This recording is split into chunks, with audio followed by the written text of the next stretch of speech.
Hello नमस्कार दोस्तों, आज के इस वीडियो में प्रश्नावली 3.5 के क्वेश्चन नंबर 1 को सॉल्व करने जा रहे हैं। दोस्तों क्वेश्चन नंबर 1 आप लोग को स्क्रीन पर दिखाई दे रहा होगा, ठीक ना। कह रहा है निम्न रैखिक समीकरणों के युग्मों में से किसका एक अद्वितीय हल है, किसका कोई हल नहीं है या किसका अपरिमित रूप से अनेक हल है, ठीक ना। अद्वितीय हल की स्थिति में उसे वज्र गुणन विधि से ज्ञात कीजिए, ठीक है। यानी हमको क्वेश्चन नंबर 1 में टोटल 4 क्वेश्चन दे दिया, यानी टोटल 4 रैखिक समीकरण युग्म दे दिया। उसमें से पूछ दिया है किसका अपरिमित रूप से अनेक हल है, किसका कोई हल नहीं है और किसके अद्वितीय हल है, ठीक ना। अब जिसका अद्वितीय हल रहेगा बस उसी को कह दिया वज्र गुणन विधि से सॉल्व करिए, ठीक है। चलिए क्वेश्चन नंबर पहले की ओर बढ़ते हैं। क्वेश्चन नंबर पहला क्वेश्चन क्या दे दिया है, कह दिया है x माइनस 3y माइनस 3 बराबर 0 दे दिया, ठीक है। क्वेश्चन नंबर पहला क्वेश्चन क्या दे दिया, x माइनस 3y माइनस 3 बराबर 0 दे दिया। और दूसरा समीकरण क्या दे दिया है, 3x माइनस 9y माइनस 2 बराबर 0, 3x माइनस 9y माइनस 2 बराबर 0। ये समीकरण नंबर 1, समीकरण नंबर 2 दे दिया, रैखिक समीकरण युग्म बन गया, ठीक है। अब यहाँ से हम a1 b1 c1 निकालेंगे, यहाँ a2 b2 c2। तो a1 b1 c1 कैसे निकलेगा, इसको मान लीजिए समीकरण नंबर 1, इसको मान लीजिए समीकरण नंबर 2। ये लिखेंगे समीकरण 1 की तुलना, समीकरण ए की तुलना किससे, समीकरण 1 की तुलना a1x plus b1y plus c1 बराबर 0 से, तथा समीकरण 2 की तुलना किसका, समीकरण 2 की तुलना, समीकरण 2 की तुलना a2x plus b2y plus c2 बराबर 0 से करने पर, ठीक है, करने पर, ठीक है। दोस्तों ये हम खाली पहले क्वेश्चन में इतना लिख रहे हैं, बाकी अन्य क्वेश्चन में हम ये सब नहीं लिखेंगे, direct a1 b1 c1 a2 b2 c2 का मान निकाल देंगे, ठीक है। लेकिन आप लोगों को परीक्षा में इसी तरह लिखना है, ठीक है। इसलिए पहले क्वेश्चन में हम लिख के दिखा दे रहे हैं, बाकी अन्य जो 3 क्वेश्चन रहेगा उसमें हम नहीं लिखेंगे, ठीक है, पहले ही बता दे रहे हैं, ठीक है। यहाँ देखिए a1 का मान कितना मिल जाएगा, यहाँ a1 का x का गुणा कितना है, 1 है ना, a1 का मान कितना हो गया, 1 हो जाएगा। b1 के जगह b1 इसका तुलना करेंगे, y से y कट जाएगा, b1 बराबर कितना मिल जाएगा, 3 मिल जाएगा, b1 बराबर माइनस 3 मिल जाएगा, ठीक है। अब c1 का मान कितना मिल जाएगा, माइनस 3 का तुलना करेंगे तो c1 बराबर माइनस 3 हो गया, ठीक है। चलिए a2 का मान कितना मिल जाएगा, इसका तुलना इससे करेंगे, x से x कैंसिल, a2 बराबर 3 मिल गया। b2 का मान कितना मिल जाएगा, यहाँ देखिए y से y कैंसिल, b2 बराबर माइनस 9। c2 का मान कितना मिल जाएगा, C2 का मान देखिए, C2 का यहाँ कितना माइनस 2 का माइनस 2 मिल गया, ठीक है। चलिए जब a1 b1 c1 a2 b2 c2 मिल गया, तब यहाँ से a1 बटे a2 b1 बटे b2 और c1 बटे c2 ज्ञात कर लेते हैं। यहाँ निकालेंगे जब a1 बटे a2 कितना मिल जाएगा हमारा, 1 बटे 3 b1 बटे b2 निकालिए, b1 बटे b2, b1 का मान कितना माइनस 3 बटे माइनस 9, ठीक है। माइनस से माइनस कट जाएगा, 3 एक कम 3 3 9, यानी इसका भी आ गया कितना 1 बटे 3। और c1 बटे c2 निकालेंगे, c1 बटे c1 का मान कितना माइनस 3 बटे माइनस 2, c2 का है, चलिए माइनस से माइनस कट गया, कितना हो गया हमारा 3 बटे 2 मिल गया, ठीक है। अब देखिए भाई दोनों बराबर है का, a1 बटे a2 और b1 बटे b2 आपस में क्या बराबर है, लेकिन c1 बटे c2 बराबर नहीं है, ठीक है। यहाँ लिखेंगे चूंकि a1 बटे a2 बराबर है b1 बटे b2 और बराबर नहीं है किसके, c1 बटे c2, ये किसका कंडीशन होता है, जब दो रेखाएं आपस में समांतर होती है ना, उसी का कंडीशन होता है ना। जब दो रेखा आपस में समांतर होती है तो उसका कोई हल नहीं होता है, यानी जब हाई कंडीशन फॉलो कर जाता है, दो बराबर है तीसरा का बराबर नहीं रहे, तब उस दोनों रैखिक समीकरण का कोई हल नहीं मिलेगा, ठीक है। जब देखिए जब समांतर जाएंगे तो कहीं काटेंगे नहीं, जब काटेंगे नहीं तो हल मिलेगा नहीं, इसलिए क्या हो जाएगा, समांतर हो जाएगा। जब समांतर होगा तो इसका कितना, इसका कोई हल नहीं होगा, जब कोई हल नहीं होगा तो इसको हमको वज्र गुणन विधि से सॉल्व करने की जरूरत ही नहीं है, जब इसका हल नहीं है तो क्यों सॉल्व करेंगे इसको, ठीक है। ये लिखेंगे इसलिए, ठीक है, दिए गए रैखिक समीकरण युग्म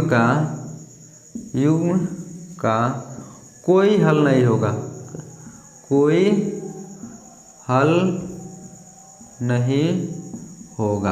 बस इतना लिख के क्या कर देंगे, हम छोड़ देंगे। जब कोई हल नहीं होगा तो इसको क्या बजगुणन विधि से सॉल्व करेंगे तो नहीं करेंगे। ठीक है, तो दोस्तों आशा करता हूँ क्वेश्चन नंबर पहला क्वेश्चन आप लोग समझे होंगे अच्छी तरीके से। चलिए हम क्वेश्चन नंबर पहले का दूसरा क्वेश्चन भी हम सॉल्व कर लेते हैं। तो चलिए दोस्तों क्वेश्चन नंबर पहले का दूसरा क्वेश्चन भी हम सॉल्व कर लेते हैं। तो क्वेश्चन नंबर पहले का दूसरा क्वेश्चन क्या करा 2x + y बराबर 5 दे दिया। क्वेश्चन नंबर पहले का दूसरा क्वेश्चन, ठीक है, क्या कर दिया 2x + y बराबर 5 दे दिया। ठीक है, चलिए पहले समीकरण दे दिया 2x + y बराबर 5, तो 5 को इधर ला लगा, चलिए ला लेते हैं 2x + y - 5 बराबर 0। ठीक है, चलिए ये समीकरण नंबर 1 बन गया। अब दूसरा समीकरण ये दे दिया है कितना 3x + 2y बराबर 8 दे दिया। ठीक है, चलिए 3x + 2y बराबर 8, 3x + 2y बराबर 8। 8 को इधर लाइए कितना हो जाएगा 3x + 2y प्लस तो माइनस हो जाएगा -8 बराबर 0। समीकरण नंबर 2। अब फिर वही काम करेंगे, समीकरण 1 की तुलना a1x + b1y + c1 बराबर 0 से, समीकरण 2 की तुलना a2x + b2y + c2 बराबर 0 से करने पर यहाँ से a1 b1 c1 और a2 b2 c2 का मान निकल जाएगा। ठीक है, तो आप लोग लिख लीजिएगा कि a1 मतलब तुलना करने पर हम डायरेक्ट मान इसका रखने जा रहे हैं। ठीक है, यानी हमको a1 का मान कितना मिल जाएगा 2, a1 बराबर 2 मिल जाएगा, b1 का मान कितना मिल जाएगा 1, यानी y का गुणांक कितना 1 है ना, तो 1 मिल जाएगा, b1 का मान 1, c1 का मान कितना मिल जाएगा यहाँ -5, a2 का मान कितना मिल जाएगा, a2 का मान यहाँ देखिए 3 मिल जाएगा, b2 का मान कितना मिल जाएगा 2 मिल जाएगा, और c2 का मान कितना मिल जाएगा -8 मिल जाएगा। जब a1 b1 c1 a2 b2 c2 का मान पता चल गया तो वहाँ से हम पहले ये पता कर लें कि इसका क्या हल होगा, एक हल होगा, एक को नहीं होगा कि अपरिमित रूप से अनेक हल होगा। ठीक है, चलिए पता कर लेते हैं। क्या करेंगे हम a1/a2 निकालेंगे, a1/a2, a1 का मान कितना है 2/3। अब b1/b2 निकाल लीजिए, b1/b2 निकालेंगे, जब b1 का मान कितना है 1/2 हो जाएगा। अब c1/c2 निकालिए, c1 का मान कितना -5/8। ठीक, चलिए माइनस कट जाएगा, कितना आ जाएगा c1/c2 का मान आ गया 5/8। अब देखिए एक को बराबर नहीं मिला, यानी हमको काम कंडीशन मिल गया, चूँकि a1/a2 बराबर नहीं निकला किसके b1/b2 के, अतः क्या हो जाएगा, अतः अद्वितीय हल होगा। जब एक को बराबर नहीं रहता है क्या होता है, दोनों रेखा प्रतिच्छेदित होती है, प्रतिच्छेदित मतलब इसका अद्वितीय हल मतलब केवल एक हल होगा। ठीक है, अतः दिए गए क्या लिखेंगे, दिए गए रैखिक समीकरण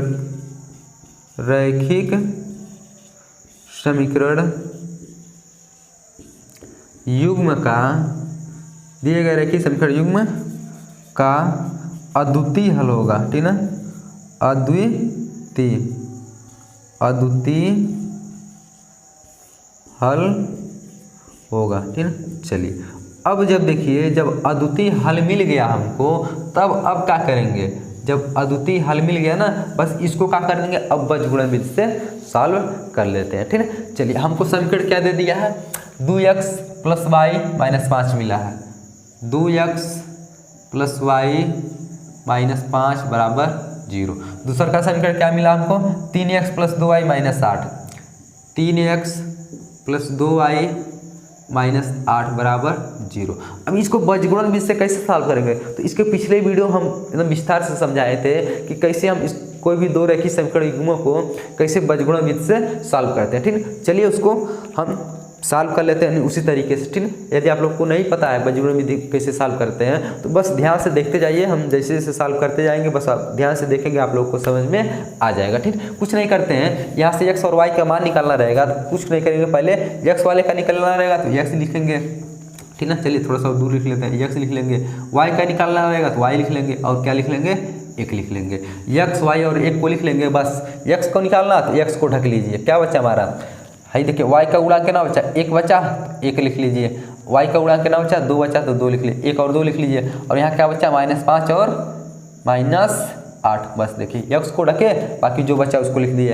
अब y को ढकेंगे, y को ढकेंगे क्या बचेगा 2 3 और -5, देखिए -5 और -8 बच जाएगा ना, चूँकि -5 8 लिख चुके हैं, खाली 2 3 और लिखना है, 2 और 3 को लिख लीजिए। ठीक, अब हम ई जानते हैं जो शुरुआत में रहता है वही लास्ट में भी रहता है, तो शुरू में कितना 1 2 है ना, तो लास्टों में कितना रहेगा 1 और 2 रहेगा। अब कुछ नहीं करेंगे, बस तिरछा गुणा करके इसको घटा लीजिए, यहाँ यक्स है तो यक्स लिख लीजिए, बटे के चिन्ह लगाइए, इसका गुणा इसमें करिए, 1 8 है -8, क्योंकि माइनस है ना, फिर देखिए घटाना का चिन्ह लगाएंगे, बीच में माइनस होता है ना, 2 5 10, लेकिन यहाँ माइनस है तो माइनस कितना हो जाएगा 10 हो जाएगा, बराबर यहाँ y है तो y का चिन्ह y लिख लीजिए। ठीक ना, फिर इसका गुणा यहाँ करेंगे 5 या -15 हो जाएगा, क्योंकि माइनस प्लस से माइनस जाएगा ना, -15, बीच में माइनस का चिन्ह होता है। ठीक ना, फिर यहाँ देखिए, फिर है दोनों का गुणा करेंगे तो माइनस में आएगा, क्योंकि -8 और 2 का गुणा करेंगे तो -16 हो जाएगा ना, -16। ठीक है, चलिए फिर बराबर लिख लीजिए, यहाँ 1 लिखेंगे बटे इसका गुणा इसमें करिए, 2 दूना 4 -3 1 का 3, बस इसी को जोड़ घटा लीजिए, आंसर आपके हाथ में है। ठीक, यानी हो गया x बटे -8 माइनस माइनस से प्लस, ठीक है, यानी -8 प्लस 10 हो गया, बराबर y बटे यहाँ 15 माइनस माइनस से प्लस कितना हो जाएगा, सॉरी यहाँ -15 है ना, बराबर 1 बटे 4 में से 3 घटा लेगा, 1 बटे 1 लिख लीजिए। ठीक है, 1 बटे 1 का मतलब 1 हो जाएगा। ठीक, यानी x बटे कितना मिल गया हमको, x बटे 10 में से 8 घटाइए 2 बचेगा, बराबर y बटे 16 में से 15 घटाइए 1 बचेगा, बराबर यहाँ 1 है तो 1 लिख लीजिए, 1 से 1 में भाग करेंगे 1 बार में जाएगा। देख रहे हैं इहो 1 के बराबर है और इहो 1 के बराबर है, एक बार इन दोनों को बराबर करेंगे और एक बार इन दोनों को बराबर कर लेते हैं। ठीक है, चलिए बराबर कर लेते हैं, यानी इन दोनों को बराबर करेंगे तो क्या मिलेगा, x बटे 2 बराबर 1, तो 2 को उधर भेजेंगे तो कितना मिल जाएगा, x बराबर 2 मिल गया, पहला उत्तर। ठीक है, इन दोनों को बराबर करेंगे यानी y बटे 1 बराबर 1 को उधर भेजिए, y बराबर कितना मिल गया हमको, 1 मिल गया। बस देखिए, यानी बजगुणन विधि से कितना इतना आसानी से सॉल्व हो गया। ठीक है, इतना आसानी से तो न प्रतिस्थापन न तो विलोपन सॉल्व कर पाता, यानी बजगुणन विधि से कितना आसानी से सॉल्व हो गया। ठीक है, बस यही हमको कहा था, जिसका अद्वितीय हल है, इसका अद्वितीय हल मिला था, इसको हम बजगुणन विधि से सॉल्व कर लिए। ठीक है, चलिए दोस्तों अब क्वेश्चन नंबर पहले का तीसरा क्वेश्चन भी हम सॉल्व कर लेते हैं। तो चलिए दोस्तों क्वेश्चन नंबर पहले का तीसरा क्वेश्चन भी हम सॉल्व कर लेते हैं। देखते हैं क्वेश्चन नंबर पहले का तीसरा क्वेश्चन क्या कर रहा है 3x - 5y बराबर 20। ठीक है, क्वेश्चन नंबर कौन सा है, क्वेश्चन नंबर पहले का तीसरा क्वेश्चन, पहले का तीसरा क्वेश्चन क्या कर दिया हमको, कर रहा है 3x - 5y बराबर 20 दे दिया है, 3x - 5y बराबर 20 को उधर लेते आइए, कितना हो जाएगा 3x - 5y - 20 बराबर 0। ठीक है, समीकरण नंबर 1 हो गया। और दूसरा समीकरण दे दिया है 6x - 10y बराबर 40, 6x - 10y बराबर 40 को इधर लाइए, कितना हो जाएगा 6x - 10y - 40 बराबर 0। समीकरण नंबर क्या बन गया, 2 बन गया। ठीक है, अब समीकरण 1 और 2 का तुलना किससे कर देंगे, a1x + b1y + c1 बराबर 0, a2x + b2y + c2 बराबर 0। वहाँ से हमको a1 b1 c1 a2 b2 c2 का मान पता चल जाएगा। चलिए हम डायरेक्ट लिख दे रहे हैं a2 b2 c2 और a1 b1 c1 का मान कितना निकलेगा। ठीक है ना, चलिए a1 का मान कितना मिल जाएगा, 3 मिल जाएगा, तो ये लिख लें a1 बराबर 3, b1 का मान कितना मिल जाएगा -5, b1 का मान कितना मिल जाएगा -5, c1 का मान कितना मिल जाएगा -20, c1 का मान -20, a2 का मान कितना मिल जाएगा 6 मिल जाएगा 6, b2 का मान कितना मिल जाएगा -10 और c2 का मान कितना हो जाएगा -40 हो जाएगा। ठीक है, चलिए यहाँ से निकाल लें a1 बटे a2, a1 का मान कितना मिल गया 3, a2 का मान 6, काटिए कितना हो जाएगा 1 बटे 2, 1 बटे 2, b1 का मान कितना मिल गया b1 बटे b2, b1 का मान कितना -5 बटे -10, काटिए -5 1 का 5, 5 दूना 10, ये भी कितना आ गया 1 बटे 2। और c1 बटे c2 निकाल लीजिए, यहाँ जगह नहीं है यहाँ निकाल लेते, c1 बटे c2 कितना हो जाएगा -20 बटे -40, -20 बटे -40, माइनस से माइनस 20 से कम 20, 20 दूना 40, यानी c1 बटे c2 कितना आ गया 1 बटे 2। देखिए ए वाला और ए वाला और ए वाला तीनों कहीं बराबर आ गया का A1/A2 1/2, B1/B2 1/2, C1/C2 1/2। जब तीनों बराबर आता है क्या होता है, दोनों रेखा आपस में समपाती होती है। समपाती मतलब अपरिमित रूप से अनेक हल मिलेंगे उसके, ठीक है। जब अनेक हल मिलेंगे तो इसको भी हमको छूना नहीं है, यानी बीजगुणन विधि से सॉल्व नहीं करना, ठीक है। फिर लिख लेंगे चूँकि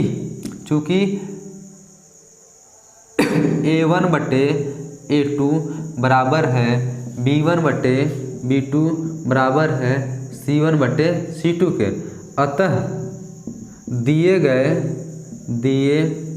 गए रैखिक समीकरण युग्म के अपरिमित रूप से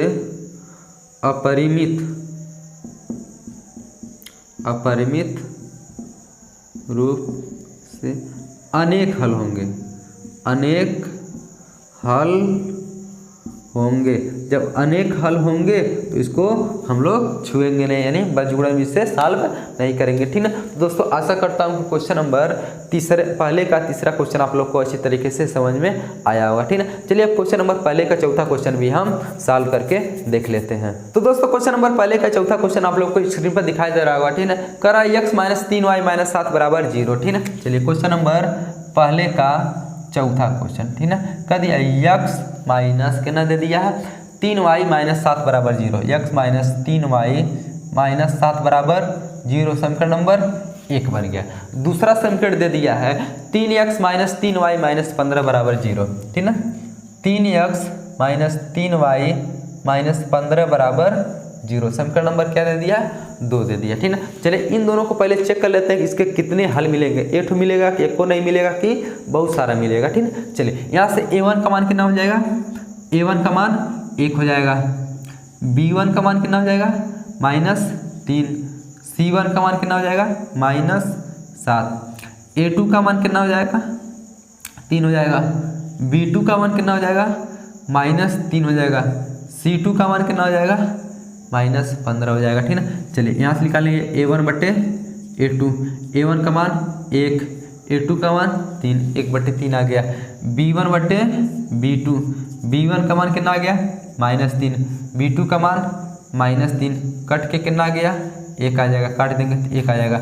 और C1/C2 कितना आ गया, C1/C2 वो कितना आ गया -7/-15, माइनस काट दिया 7 कितना आ गया 15। ये लिखेंगे चूँकि एक को बराबर मिला नहीं बराबर मिला, A1/A2 नॉट इक्वल टू किसके B1/B2 के। जब ई कंडीशन मिलता है तो क्या होता है, दोनों समीकरण का होता है प्रतिच्छेदित होता है, यानी उसका अद्वितीय हल होता है, ठीक है। यानी अद्वितीय हल वाला कंडीशन यही है ना, लिख लेंगे अतः दिए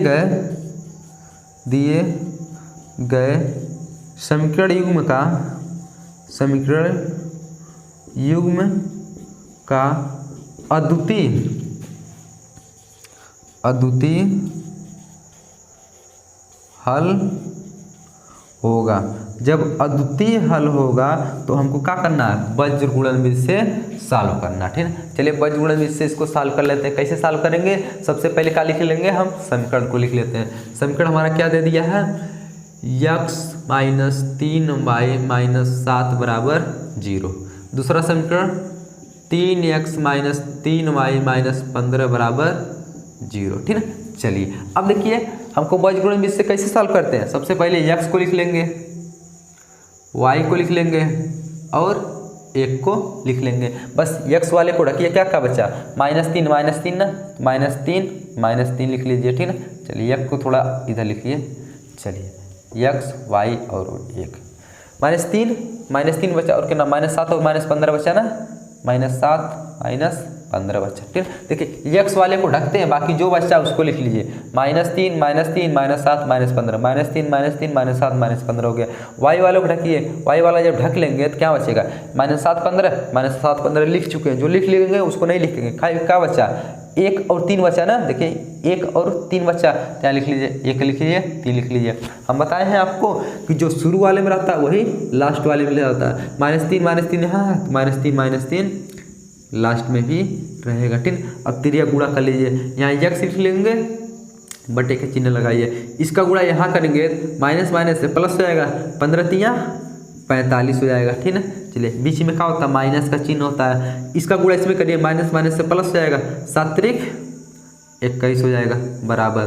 फिर y को लिख लीजिए, y को लिखेंगे इसका गुणा इसमें करेंगे 7 त्रिक माइनस 21 हो जाएगा क्योंकि माइनस है। फिर 15 का नाम माइनस 15 हो जाएगा चूंकि यहाँ माइनस पहले से रहता है। ठीक है, चलिए लिख लेते हैं एक बार, माइनस पहले से रहता है, 15 का नाम माइनस 15 हो जाएगा। ठीक है, चलिए बराबर 1/1 तिया है -3, अब माइनस पहले से रहता है 3 त्रिक का तो हम माइनस है तो -9 हो जाएगा। ठीक है, x/45 में से हम 21 घटाएंगे यानी 5 में से 1 जा 4, 4 में से 2 जा 4, 24 हो गया बराबर y/, यहाँ के -21, चलिए -21 माइनस माइनस से प्लस 15 बराबर 1/-3 माइनस माइनस से प्लस कितना हो जाएगा 9, x/24 बराबर y/21 में से 15 घटाइए कितना बचेगा -6 बच जाएगा बराबर 1/9 में से 3 घटाइए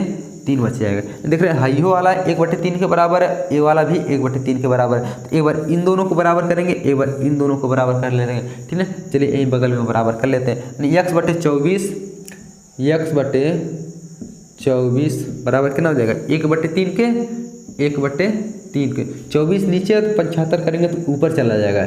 x बराबर कितना हो जाएगा 24/3, 3 से काटिए 8 बार में 3/24 यानी x का मान कितना आ गया 8 आ गया, x का मान 8 आ गया। चलिए y वाले को सॉल्व कर लेते हैं, y/, कितना है y/-6 बराबर कितना 1/3, इसको भी इधर ले जाइए, y बराबर कितना हो जाएगा -6/3, 3 से काटिए क्या बार में -2 बार में यानी y का मान कितना आ गया -2 आ गया, यानी y का मान -2 आ गया और x का मान कितना आ गया 8 आ गया। तो हमको बजगुणन विधि से कितना आसानी से आंसर मिल गया। ठीक है, यानी बजगुणन विधि से बस इतने ही कम समय में यानी इतनी आसानी तरीके से हमको आंसर मिल जा रहा है। ठीक है, देख रहे हैं कहीं हमको लग रहा है कि तो विलोपन और प्रतिस्थापन से थोड़ा बहुत अच्छा ही है। ठीक है, ठीक, तो दोस्तों आशा करता हूँ क्वेश्चन नंबर पहले का सभी क्वेश्चन आप लोग को अच्छी तरीके से समझ में आएगा। ठीक है, इसके नेक्स्ट वीडियो में हम क्वेश्चन नंबर दूसरे को सॉल्व करेंगे। ठीक है दोस्तों, आज के लिए बस इतना ही, मिलेंगे नेक्स्ट वीडियो, तब तक के लिए जय हिंद।